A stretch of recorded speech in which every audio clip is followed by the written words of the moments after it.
अगले 10 सालों में जोन सा सेक्टर फाइनेंशियल सर्विसेज के अंदर सबसे बड़ा होने वाला है वो है हमारा म्यूचुअल फंड बिजनेस।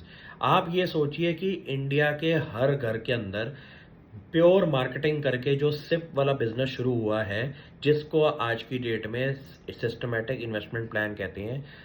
आप ये सोचिए 500 रुपए की सिप शुरू करके आप इंडिया की ग्रोथ स्टोरी में इंटैक्ट होना शुरू हो चुके हैं। लेकिन क्या आपको पता है कि इंडिया का leading player HDFC mutual fund आज की डेट में 11% से ऊपर का मार्केट शेयर लेके बैठा हुआ है। अपने क्वार्टरली एसेट अंडर मैनेजमेंट पूरे के पूरी इंडस्ट्री साइज को अगर नोटिस पे लगाएं तो यहाँ पे इंडिया की टॉप कंपनी बन चुकी है म्यूचुअल फंड बिजनेस के अंदर। आपको ये समझना पड़ेगा कि जो कंपनी एक साल के अंदर अपने प्रॉफिट आफ्टर टैक्स के अंदर 36% की ग्रोथ दे रही है, इंडिया की मानी जाने बैंक की निकली हुई ये कंपनी है HDFC म्यूचुअल फंड। हर घर, हर बच्चा और हर प्रोफेशनल को ये पता है कि आज मेरे को अपनी सेविंग्स जर्नी शुरू करनी है, तो म्यूचुअल फंड एक सेफ वे है जहां पे मैं अपना 500 रुपए की सिप से भी अपना काम शुरू कर सकता हूं। ये सोचिए कि इंडिया के अंदर जब इतने बड़े लेवल पे काम हो रहा है और कंपनी की प्रेजेंटेशन के अंदर ये नंबर सुन के मैं हैरान हो गया कि मार्च 2024 में तकरीबन 29,000 करोड़ की तो आपकी ये सिस्टमेटिक ट्रांजैक्शन हुई है।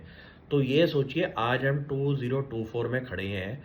10 साल के टाइम पीरियड में हर मंथ के अंदर ये नंबर अगर 1 लाख करोड़ से ऊपर का हो गया तो ये कितना बड़ा बिजनेस हो सकता है एसेट मैनेजमेंट कंपनीज के लिए। क्योंकि इनके कॉस्ट ऑफ डूइंग बिजनेस जो है वो जितना बड़ा एसेट अंडर मैनेजमेंट होगा उतना ही कम होना शुरू हो जाएगा। क्योंकि फंड मैनेजर और कंपनी के ऑपरेशनल एक्सपेंसेस उतनी तेजी से नहीं बढ़ेंगे जितनी तेजी से इनके आप AUM बढ़ते हुए दिखाई देते हैं। आप पास हिस्ट्री में चेक करें, क्योंकि ये बिजनेस के अंदर आपकी कॉस्ट एफिशिएंसी इतनी ज़्यादा इंपॉर्टेंट है कि जैसे जैसे कंपनी का AUM बढ़ रहा है, कंपनी की कॉस्ट उतनी तेजी से नहीं बढ़ती। यहाँ पे आती है आपकी कॉस्ट ऑफ ऑपरेशंस करने का काम, जहाँ पे आप एक डोमिनो इफेक्ट देखेंगे कंपनी की पूरी एफिशिएंसी प्रॉफिट आफ्टर टैक्स में दिखाई देती हुई। क्योंकि कंपनी के रेवेन्यू इतनी तेजी से नहीं बढ़ेंगे, लेकिन अगर कंपनी के कॉस्ट कंट्रोल कंपनी कर रही है, जो कि HDFC ग्रुप पिछले कुछ सालों से फेमस ही इन चीज़ों के लिए है कि अपनी कॉस्ट को कंट्रोल करके वो अपने बिजनेस को खड़ा करते हैं। यहाँ पे HDFC AMC का बहुत बड़ा प्ले आ सकता है।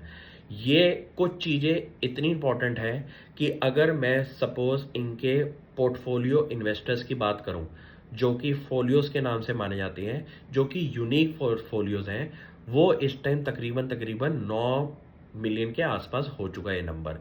ये नंबर अगले कुछ सालों में अगर 18 मिलियन भी हो जाता है अगले 3 से 4 साल के टाइम पीरियड में, तो आप ये सोचिए कि अभी भी इसके अंदर ग्रोथ का मोमेंटम कितना बड़ा है।